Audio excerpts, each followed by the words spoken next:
Dans cette vidéo, on va parler de processeurs. Et on va commencer avec ce processeur à seulement 1 euro. Et on va aller jusqu'à un processeur qui coûte 1000 euros. Et entre ça, on va tester un processeur à seulement 10 euros. Un autre à 50 euros et même jusqu'à 250 euros. Mais le vrai clou du spectacle, c'est ce processeur qui nous a été envoyé par AMD et qui vaut 15 000 euros. On va lui faire la misère, on va lancer un Minecraft, des rendus 3D, etc. Oh putain, on a fait péter l'utilisation du processeur là. Oh putain, les tubes sont en train de brûler là. Pourquoi est-ce qu'on a un processeur qui coûte aussi cher? C'est ce qu'on va voir. Dans cette vidéo, on va quand même comparer un processeur qui est sorti il y a 20 ans, retracer son évolution jusqu'à ce processeur que tout le monde s'arrache, qui vient de sortir et qui vaut 15 000 euros. 1 euro vs 15 000 euros, c'est parti.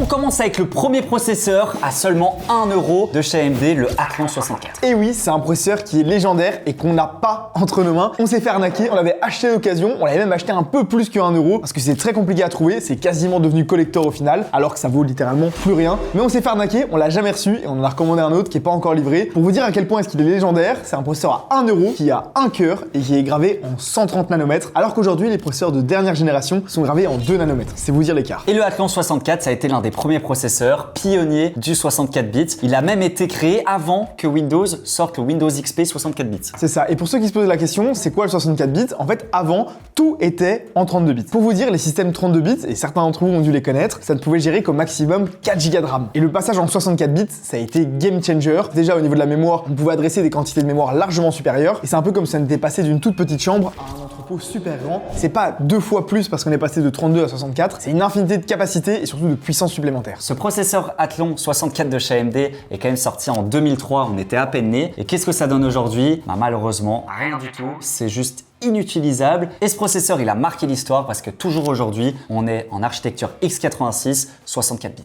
Et ça, c'est lui qui l'a créé limite.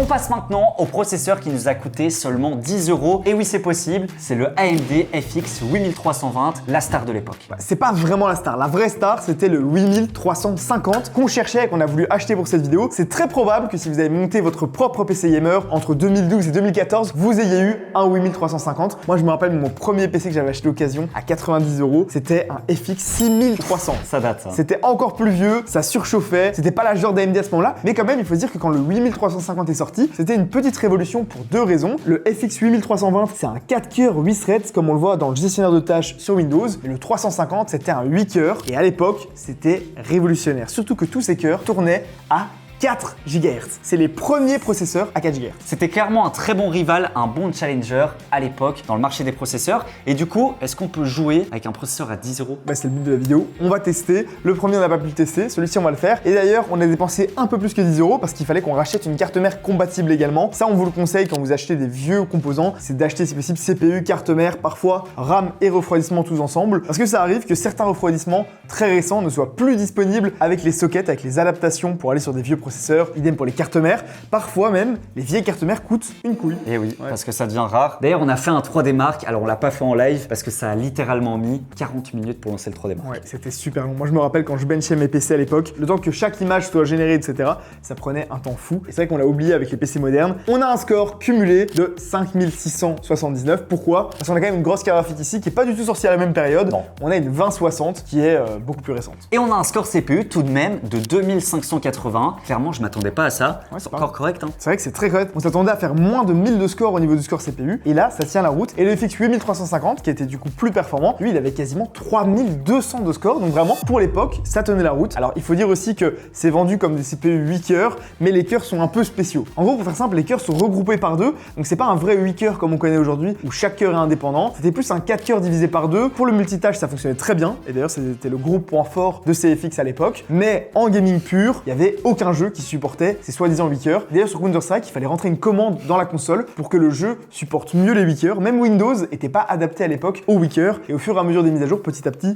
c'est devenu compatible. Donc à l'époque, AMD avait cet avantage-là d'avoir beaucoup de cœurs, mais c'était pas des cœurs très efficaces. Et le gros problème aussi qu'on avait sur ces FX, c'est la chauffe. Ouais. C'était compliqué de les refroidir. On montait vite à 150 watts de consommation. Donc il fallait déjà avoir un bon ventirad. Et à l'époque, il n'y avait pas des water cooling super performants. Et c'est d'ailleurs pour ça que dans ces années-là et les années qui ont suivi, AMD a beaucoup pâti de cette image d'avoir des processeurs qui chauffent beaucoup. Aujourd'hui, c'est plus du tout le cas. Ils font des super processeurs à 60 watts de TDP. Mais à l'époque, tout le monde disait qu'AMD ça chauffe. Et c'est aussi en partie dû du coup à ce processeur-là. Donc ça nous fait quand même un rapport de 258 points sur 3D Mark par euro dépensé. Bah oui, parce que si on divise 2580 par 10 euros, bah c'est rentable. Je crois qu'on fera mieux après. On va d'abord aller tester en jeu. Ouais, un petit quoi, un petit CS. Je lance un CS. Pour le côté nostalgique, allez c'est parti. Faut le temps que ça se lance par contre. Même si notre processeur FX date un peu et qui coûte seulement 10 € en ce moment, on a lancé une petite game sur CS2 et pour l'instant, ça a l'air jouable. Hein. Alors déjà, le jeu prend pas mal de temps à se lancer. Ensuite, au début, ça lag à mort. Mais quand je te dis à mort, c'est un diaporama. On avait 1 ou 2 images par seconde. Là, on l'a laissé tourner en fond pendant 1 ou 2 minutes. Et donc, on va jouer maintenant. Alors, qu'est-ce que ça donne? Alors attends, je vais filmer parce que si on commence à filmer avec OBS, on est mal barre. Ah oui, non, ça va se consommer encore plus de CPU du coup. On voit que ça reste un diaporama, malheureusement. C'est un diaporama. Après, le jeu s'est lancé. Moi, j'y croyais pas. On a quand même un processeur à 10 €. Et alors, on disait que la DDR3, c'était injouable en 2026. Attends, regarde, 70 FPS. Non. Ah, 30. En fait, c'est ça le problème. Hein. C'est vrai qu'on avait dit dans la vidéo sur le PC à 200 € que la DDR3 c'était injouable. Tout le monde nous a dit mais non, c'est pas vrai. Il y a de la DDR3. Oui, c'est sûr que quand tu mets un très gros processeur, tu sens moins le problème de la RAM. Mais tous les processeurs milieu de gamme et encore plus entrée de gamme en DDR3, c'est injouable aujourd'hui. Alors en réalité, c'est surtout qu'il faut être patient. C'est-à-dire que sur plein de choses, ça va fonctionner. C'est juste que c'est plus lent, tout simplement. Mais en jeu, on peut pas être patient. Parce que regardez, quand je bouge pas ici ou je regarde le ciel, on est à 71, 81 même. Putain, pas mal. Beau, ça. 80 FPS. Quand je me balade et que je suis tout seul, ça va. En fait, dès que je vais croiser un ennemi, il va y avoir beaucoup plus de calculs, les grenades, etc.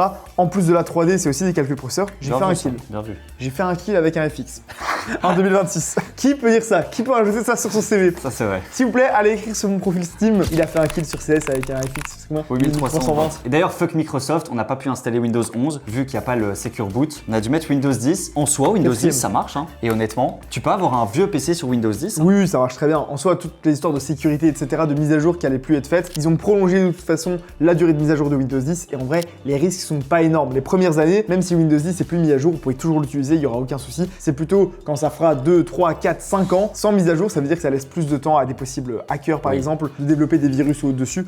Voilà, aujourd'hui, en 2026, il n'y a aucun problème à utiliser Windows 10. Et d'ailleurs, c'est obligatoire sur la plupart des vieux processeurs. On n'a pas pris le 8350, nous on a le 8320. Après, c'est quelques pourcentages de différence de performance. Mais regardez-moi, on a quand même eu beaucoup de chance sur la carte mère. On est sur une ASRock extrême et on a le petit logo SLI de l'époque qui fait plaisir. Ça, c'est drôle. Avant, on pouvait mettre 2 cartes graphiques et vraiment utiliser les deux. Alors, ça marche toujours, c'est juste qu'en jeu, ça sert à rien. Et c'est pour ça que d'ailleurs, plus personne ne le fait pour jouer aux jeux vidéo. Est-ce qu'on continuerait pas notre avancée en mettant un peu plus de budget? Par exemple, 50 €, on passe en DDR4 et on passe sur les AMD Ryzen parce que c'est vrai qu'ils chauffaient beaucoup ces FX et quand les Ryzen sont sortis, c'était quand même une vraie différence. Je suis d'accord avec toi. Allez, on passe au 3600. On passe maintenant au processeur à 50 € de chez AMD et franchement le plus connu et je pense celui qui a le meilleur rapport qualité-prix. Sur ces dernières années et depuis l'apparition de Ryzen, c'est clairement le processeur AMD qui a été le plus vendu. Alors les ventes ont clairement été boostées par le Covid. Il n'y a pas de chiffre officiel sur le nombre total de processeurs vendus entre le 3600 et le 3600X qui sont quasi pareils. Hein. C'est ça, nous on a le 3600X, il tire un peu plus dans les perfs. Mais au total, l'estimation pour le 3600 et le 3600X réunis, on est sur plus de 20 millions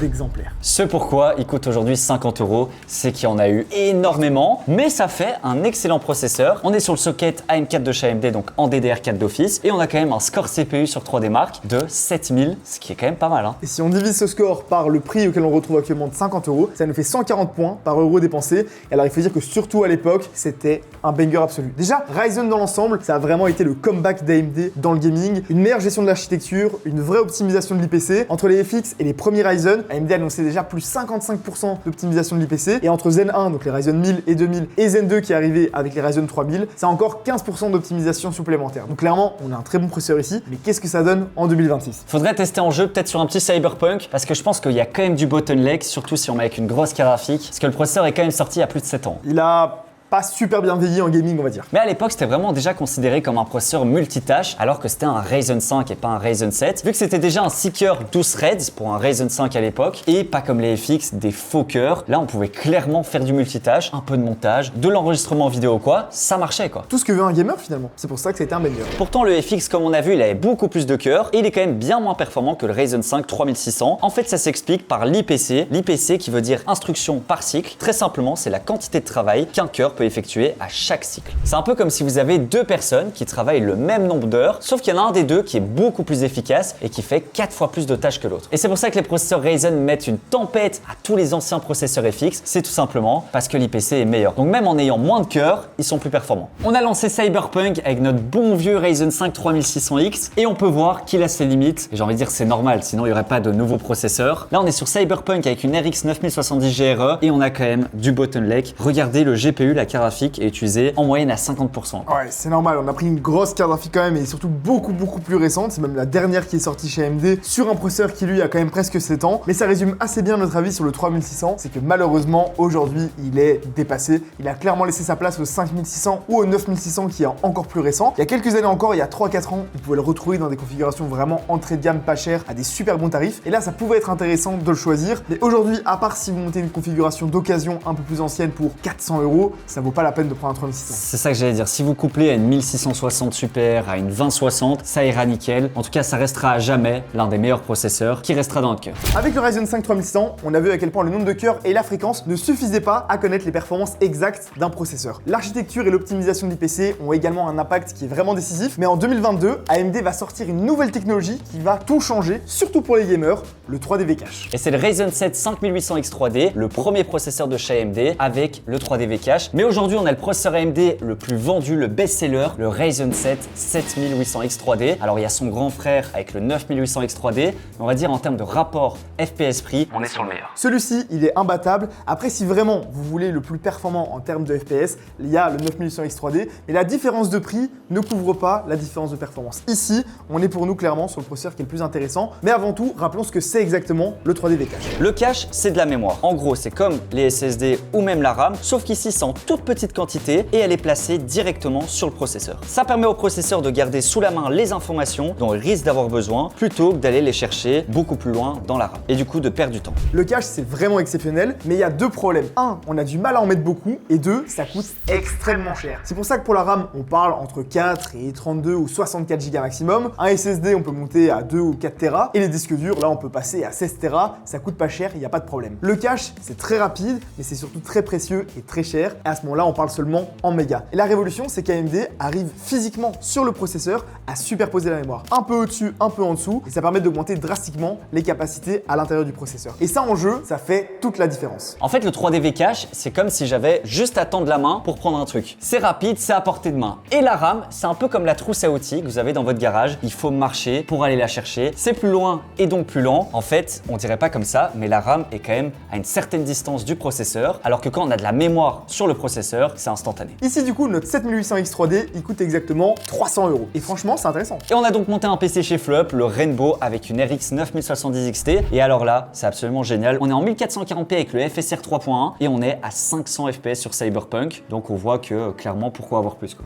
Bon, on a le frame generation qui clairement a un impact. Et aussi, il faut pas oublier que plus on monte dans les résolutions, moins le processeur a un impact. C'est pour ça qu'on fera d'autres tests après plus axés sur le processeur. Mais quand on joue en 4K, le processeur a moins d'importance. C'est à ce moment-là la carte graphique qui fait le plus de calculs et qui va vraiment faire la différence. C'est pour ça qu'on est resté ici en 1440p. Et là où AMD, même sur les Ryzen de première génération, avait un petit peu de retard dans le gaming, c'est pas avec un processeur AMD qu'on avait le plus de FPS. Depuis l'apparition du 3D V-Cache, ils ont une longueur d'avance. Oui. Et c'est grâce à ça que ce 7800X 3D est devenu mythique. Et on pourrait utiliser ce PC Gamer en single channel avec une seule barrette, vu qu'il y a déjà de la mémoire dans le processeur, bon, plus que les autres vu que c'est un X3D. En soi, on n'a pas une différence de performance énorme quoi. C'est ça, on a moins de dépendance à la RAM. Et comme actuellement la RAM coûte extrêmement cher, pouvoir se contenter d'une seule barrette ou alors pouvoir se contenter de fréquences un peu plus basses, vu que le processeur embarque déjà un peu plus de mémoire rapide, ça fait toujours plaisir. Avec ce 7800X 3D, on va avoir un score 3D Mark CPU d'environ 13 000 de score, ce qui nous fait 43 points par euro dépensé. On peut dire que le processeur FX était plus rentable quoi. Oui, enfin il coûtait 10 €, il était plus du tout utilisable aujourd'hui et c'est normal que plus on monte en gamme, plus ça devient cher,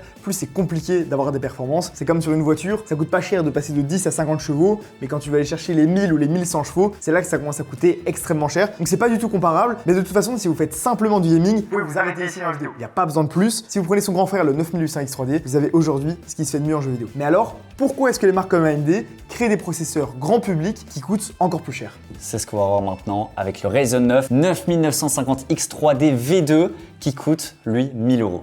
Voici le processeur à 1000 €, l'ultime Ryzen 9 9950X 3D2. Mais qu'est-ce que tu racontes? C'est l'avant-dernier processeur de la vidéo, hein. On a encore plus d'overkill après. Encore? Non, ça, c'est le processeur grand public le plus cher, mais surtout le plus puissant disponible à l'heure actuelle. C'est-à-dire qu'en gros, vous avez une carte mère en AM5, vous voulez ce qui se fait de mieux aujourd'hui, vous achetez ça. D'ailleurs, la nomenclature parle d'elle-même, on dirait qu'ils ont additionné tout ce qui se fait de plus haut chez AMD. À la base, c'était le 9900X, puis c'était le 9950X 3D pour le cache 3D. Et puis comme il existait déjà et que ça c'est l'amélioration, c'est le V2. C'est carrément le Dual Edition et ils ont mis la boîte en noir. Autant vous dire qu'ils sont pas là pour rire et on a envie de voir ce qu'il y a à l'intérieur parce que là clairement c'est une pure pépite. On l'a jamais testé, chez Flop on vendait des 9900X 3D, on n'a jamais testé celui-là qui est vraiment le meilleur. Mais avant de le tester et de le monter dans un PC, la question qui se pose c'est si ça c'est déjà ce qui se fait de mieux pour le grand public, à quoi ça sert d'avoir un processeur à 15 000 € qui arrive dans une boîte mystérieuse? Et ben c'est ce qu'on va voir parce qu'aujourd'hui on a le processeur le plus cher de chez AMD, voire le processeur le plus cher du monde. Littéralement, le processeur vaut quasiment 15 000 €. C'est le prix d'une Audi TT RS 2008, 160 000 km mon tonton, avec plus de 272 chevaux. En tout cas, merci à AMD de sponsoriser cette vidéo et nous avoir envoyé ce processeur en prêt parce qu'on l'aurait tout simplement jamais acheté. Oui, c'est un prêt, hein, je vous le dis. Alors regardez-moi Et il comment faut faire un prêt pour l'acheter. Oui, en plus. On va peut-être garder la boîte en fait. Il est super bien protégé avec de la mousse de chaque côté et il est emballé carrément sous vide. Rendez-vous compte que là-dedans, il y a un processeur qui coûte 15 000 €.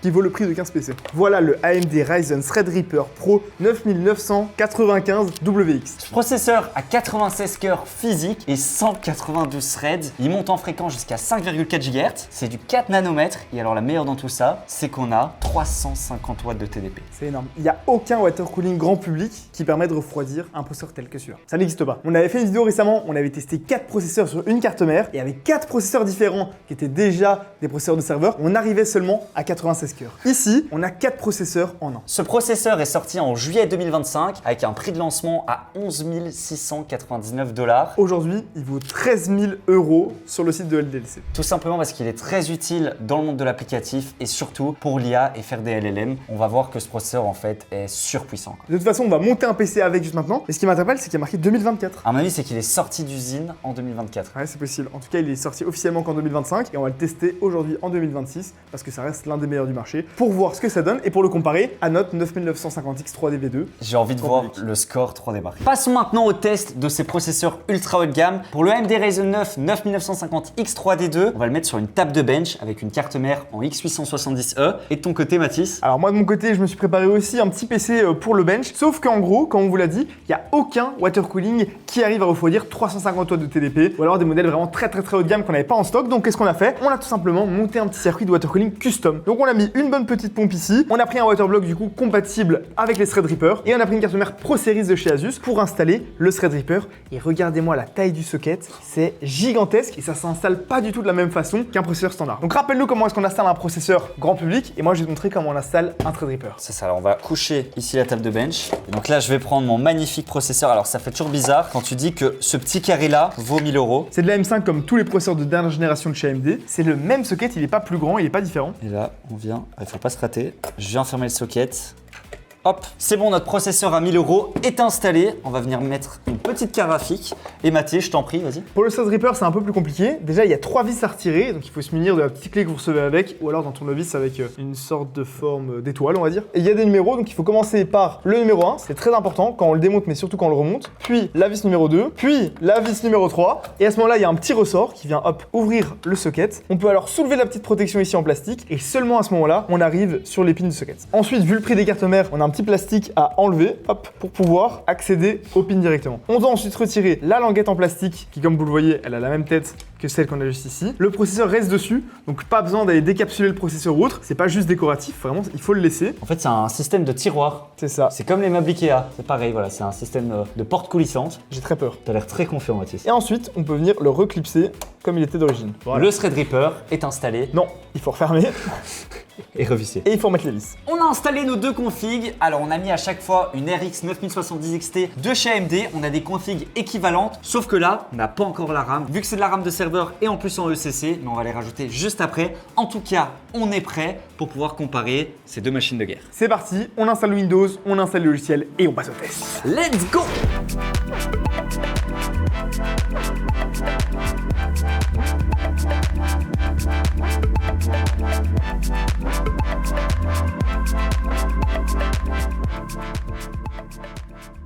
On est au même endroit sur la map de Cyberpunk et on peut voir que la différence de performance, elle n'est pas énorme. On était environ aux alentours de 420 FPS sur le 7800X 3D et ici sur ce 9950X 3D V2 sorti en 2026, donc déjà beaucoup plus récent, c'est un 9e gen et pas un 7e gen, eh bien on est à 450, 460 FPS. C'est un peu plus, on va dire qu'on a 10 à 15% de performance en plus. Ici, le plus gros avantage de ce Ryzen 9 comparé au Ryzen 7, c'est qu'il a beaucoup plus de cœur, mais c'est inutile en jeu. Donc une fois de plus, si vous ne faites que du gaming, garder un Ryzen 7, c'est très bien, il n'y a pas besoin de plus. Mais alors pourquoi ça existe des processeurs comme celui-là et pourquoi est-ce que c'est grand public? C'est parce qu'il y a plein d'autres usages que le gaming dans lequel avoir plus de cœur, ça peut être utile. En fait, il faut voir ça un peu comme un processeur hybride. On peut à la fois lancer sa game, profiter de la mémoire 3D V-Cache pour avoir un maximum d'FPS et en même temps, on pourrait lancer un petit rendu, un petit montage, une modélisation 3D. En fait, c'est ça qui fait le plus de son processeur. On paye pas pour avoir des FPS en plus, mais on paye pour la polyvalence. Exactement. Une carte graphique qui irait bien avec un Ryzen 7, c'est par exemple une 9070 ou une 9070 XT, alors que quand on a comme ici un Ryzen 9, on peut commencer à utiliser une carte pro. Pourquoi pas? Il y a des AMD AI Pro par exemple, et AI Pro qui peuvent être utilisés avec un processeur comme celui-là. Il a un truc en plus,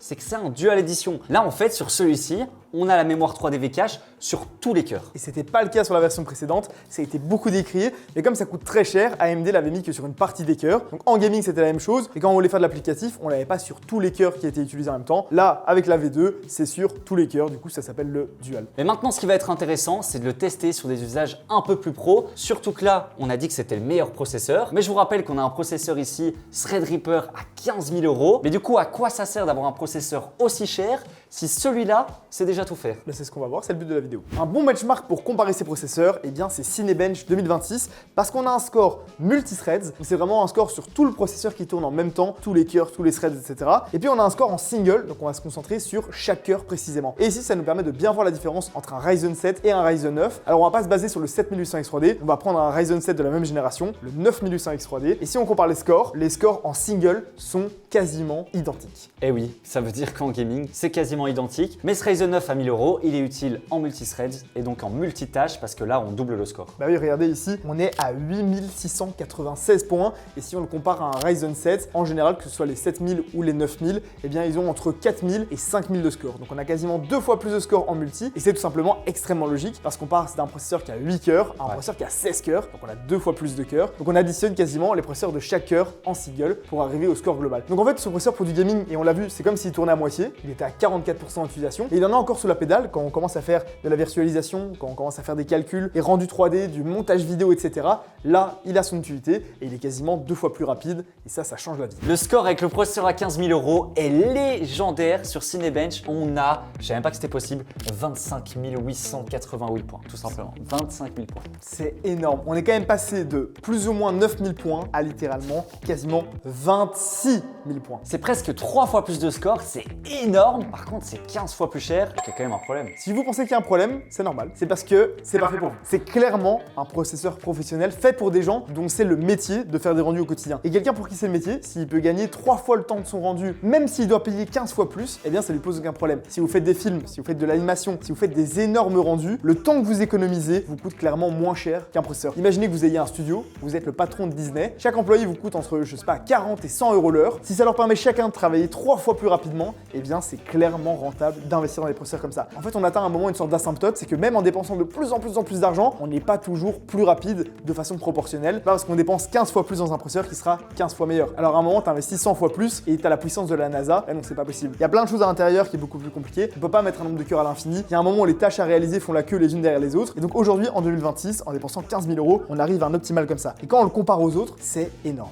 Bah là, il n'y a pas photo, clairement. On est sur un CPU killer. Regardez, sur le Apple M3 Ultra, on a 12 000 en multi, alors qu'on dit que les Ultra, les puces Apple sont magnifiques. Là, on a quand même 25 000, c'est presque 2 fois plus. Et alors, le plus drôle dans tout ça, c'est si on prend un Ryzen 7 5800X, parce que oui, on dit prenez plutôt un Ryzen 7 si vous faites du multitâche. Bah, sachez qu'un 5800X a 3400 points de score. Et là, on a 25 000. C'est presque 10 fois plus. Mais on n'a pas 10 fois plus de FPS. En jeu, on ne profite pas de ce nombre de cœurs. C'est pas utile en fait. Et on peut même perdre des performances. Regardez le score single, on est à 669 points, alors qu'ici, avec notre Ryzen 9 à 1000 €, on était à 700 point. Parce qu'en fait, la fréquence de ce processeur est plus basse. Et si vous regardez de temps en temps comment fonctionnent les processeurs de serveurs, etc., généralement, leur fréquence est dégueulasse. En fait, la fréquence haute sur peu de cœurs, c'est possible, et c'est très utile en gaming. C'est pour ça que les gamers en général privilégient les hautes fréquences. Mais quand on parle de processeurs professionnels dans des serveurs, etc., il vaut parfois mieux avoir plus de cœurs qui sont plus stables, qui ne vont jamais faire d'erreur, ou presque, plutôt que d'avoir que peu de cœurs hyper efficients. C'est comme si tu avais une armée et que tu avais 4 mercenaires hyper entraînés. Ça, c'est plutôt pour du gaming. Mais si tu veux conquérir un pays entier, il vaut mieux avoir plus de soldats, tous un petit peu moins bien entraînés. Et même la RAM qui va avec, c'est de la RAM ECC. C'est la RAM qui coûte extrêmement cher parce qu'elle a en fait un petit module qui sert à corriger les erreurs. Et ça sert à quoi? Ça sert à éviter d'avoir des rendus qui plantent, par exemple. Des blue screens, par exemple. Par exemple. Et surtout, ça permet de le laisser allumer quasiment tout le temps pour faire des rendus pendant des dizaines d'heures. Là où un PC gamer, on essaye quand même de l'éteindre et de le rallumer de temps en temps. D'ailleurs, on paye pas que le processeur, on paye la plateforme. Alors qu'avec un processeur M5, même le plus cher comme on a vu,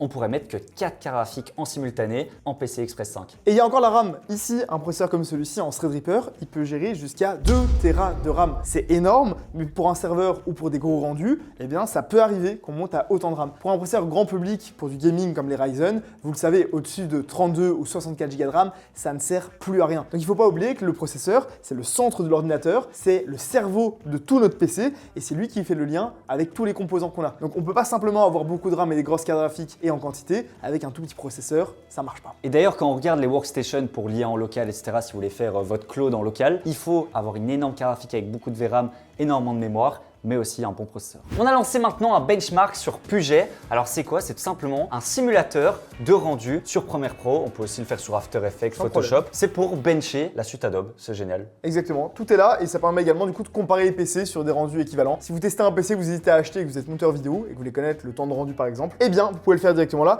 Il y a quelques presets, on a mis exactement les mêmes évidemment. Alors il y a un problème, c'est que ces scores sont fortement influencés par la carte graphique. Vous le savez, quand on fait du montage vidéo, il y a également beaucoup de rendus et dès qu'on fait du rendu, c'est la carte graphique qui prend le relais. Il y a des choses qui sont calculées par le processeur. C'est important de ne pas avoir un vieux CPU, mais c'est pas ça qui va influencer tout le score. C'est la même carte graphique que soit avec le Threadripper ou ici notre station en X3D-V2. Mais ce qui est intéressant aussi de voir, c'est que en fait, quand on a lancé le rendu Puget, le Threadripper était utilisé même pas à 100%.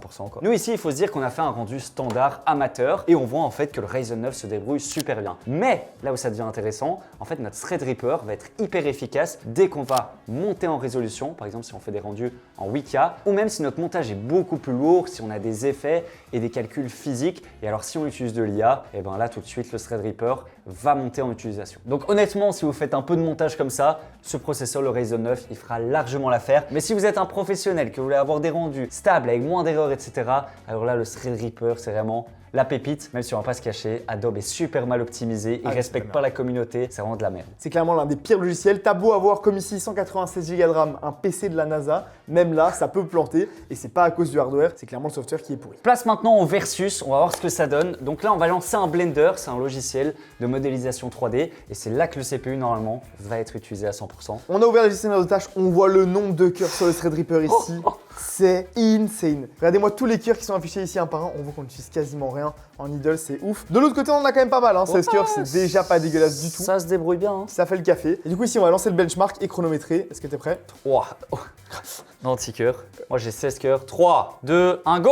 Bon, déjà ça souffle. Ouh, déjà la barre de chargement, regarde. Regarde, les cœurs, ils sont tous à 100%. C'est la différence, quand on était en jeu, on vous l'a pas montré, on avait que 4 à 8 cœurs qui étaient vraiment utilisés et encore pas tous à 100%. Ici, vraiment, on voit que sur des gros rendus comme ça, c'est quasiment tous les cœurs qui travaillent en même temps. Pareil ici, ça souffle et on voit d'ailleurs, regarde, moi je suis à 5 GHz de moyenne. Moi, je suis à la deuxième étape. Et toi, t'es à 4 GHz, moi je suis toujours bloqué. Et c'est vrai qu'on voit la différence, t'as plus de fréquences que moi du coup. Ça va encore la consommation, on a fait des tests sur OCCD, etc. Très honnêtement, c'est pas très intéressant. C'est 350 watts de TDP, comme on l'avait annoncé. Et la différence entre les deux, elle est pas gigantesque non plus. Ouais, si on mettait une haute fréquence par contre ici, et qu'on augmentait le voltage, là on ferait exploser la consommation. Mais du coup, également la chaleur émise, et ce serait très compliqué à refroidir. Et voilà. Fini. Hop, afficher la page. Ouf. Ah oui, Ah oui. non, ça n'a rien à voir. On passe de 700 de score à 2700 presque. Je pense que le temps du rendu en fait n'avait rien à voir. Je pense qu'il fait le rendu plus ou moins dans la même durée. Donc notre chrono il a pas servi à grand chose. C'est ici le score qui est vraiment par contre lui important. Là on passe de 700 à quasiment 2700 j'ai envie de dire. C'est presque 4 fois plus de score. On voit ici aussi notre score overall. Alors bon, on n'a pas utilisé les cartes graphiques les plus haut de gamme du marché. Ça reste des cartes graphiques gamer. Mais là où c'est vraiment intéressant, c'est qu'on a testé sur Geekbench. Alors, à la base, ça nous apprend pas grand-chose. On a un score single cœur qui est un peu plus bas. On le sait, on a des moins bonnes fréquences. Et quand on descend, on a un breakdown avec différentes utilisations. Et c'est là que vraiment, on comprend à quel point la différence est énorme. Par exemple, ici sur le photo editor, moi je suis à 92 images par seconde, alors que toi tu es à 272. Ça fait que tu es 3 fois plus rapide. Et là où c'est choquant, c'est sur la partie ray tracer, où moi je suis à 15 mégasamples par seconde et toi tu es à 65. Et alors le ray tracer c'est quoi? Eh bien c'est là où le processeur est vraiment beaucoup plus important que la carte graphique. En fait, quand on fait des rendus 3D, que ce soit sur Blender, sur Cinema 4D, etc., il y a différentes choses qui sont calculées. Il y a tout ce qui est rendu, et là c'est clairement la carte graphique qui est plus importante, mais il y a tout ce qui est physique, tous les rayons, plein de calculs comme ça qui sont vraiment faits par le processeur, et où c'est vraiment important du coup d'avoir un gros processeur. Et là du coup on voit la différence, elle est lunaire, et on comprend que des studios par exemple d'animation ou autres, eh bien oui, eux ça peut être intéressant d'acheter un processeur aussi cher. On aurait pu arrêter la vidéo ici, mais je pense que vous auriez eu la même frustration que nous, c'est qu'on n'a pas du tout tiré 100% de ce processeur. À partir depuis le début qu'on n'arrive pas à le saturer, on n'a pas encore réussi à foutre le bordel. Mais tu sais quoi? On va tout lancer en même temps. Voilà. Je vais te brancher un deuxième écran. On va lancer toutes les applications, on va ouvrir 20 fenêtres Chrome en même temps. On envoie tout, on fait un rendu première, on met Cyberpunk en ultra ray tracing, c'est parti, vas-y, envoie la sauce. Tu vois le gars, il achète son processeur à 15 000 €, il a vraiment envie d'en tirer la pleine puissance. C'est parti, on va lancer le rendu de notre dernière vidéo sur les CPU chinois. D'ailleurs, n'hésitez pas à aller la voir si vous l'avez pas encore vu. On a plus de 70 Go après rendu, c'est parti, on exporte. Ok, c'est parti. Vas-y, en parallèle, Cyberpunk, envoie Cyberpunk. J'ouvre le gestionnaire de tâches. Lance un live sur Twitch. Vas-y, je lance un live, bam, je lance un petit Cyberpunk. Ouh là, ça commence à chauffer. 26% d'utilisation CPU. Hein, je lance un petit Cyberpunk. En parallèle, j'enregistre, plus je lance un stream. Voilà, c'est parti. Ça marche pas. C'est pas configuré, c'est pas grave. Ok, attends. Je lance Handbrake également. Pour faire quoi? Pour lancer la compression d'un contenu à caractère vidéoludique. Envoie Cyberpunk, s'il te plaît, mon Attends, photo. ouais, pardon, j'envoie Cyberpunk. Ça se lance en parallèle. Voilà, ici. ouvre des pages Google Chrome, fais-toi plaisir. Ici, je prends toutes les vidéos qu'on a faites, bam. Tu les copies-colles, vas-y. Attends, bam, je prends Handbrake, je me mets du Fast 1080p, c'est hors de question. Moi, je veux du Super HQ 4K. Hop, c'est parti. Oh oui, c'est beau. Voilà, Vas-y, on lance démarre la compression, l'encodage. l'encodage. Tu peux me lancer un petit échec sur Windows? Ouais. Un petit solitaire, s'il te plaît. Pas de soucis, je te lance un solitaire, bam. Ça tient? Parfait. Ouais, pour l'instant, il tient. Hein. Voilà, tu peux me lancer. On a Ouh. 40%. Là, on est quand même en train de saturer les cœurs, mine de rien. Là, on peut voir ici sur le nombre de cœurs qu'on est à 26% d'utilisation et on n'a même pas tous les cœurs qui sont utilisés. C'est affolant. 4,4 GHz. Là, j'ai un rendu de plus de 10 heures dans l'une des pires résolutions qui est en train de tourner et je peux toujours jouer à 130 FPS à Cyberpunk. Voilà. C'est un truc de ouf. Pas de Et le problème. solitaire qui joue, t'as le handbrake qui est en cours. Il est fini le handbrake. Ok, on va lancer un petit blender en plus. Voilà. Là, ça va partir en couille par contre. Voilà, ici, hop.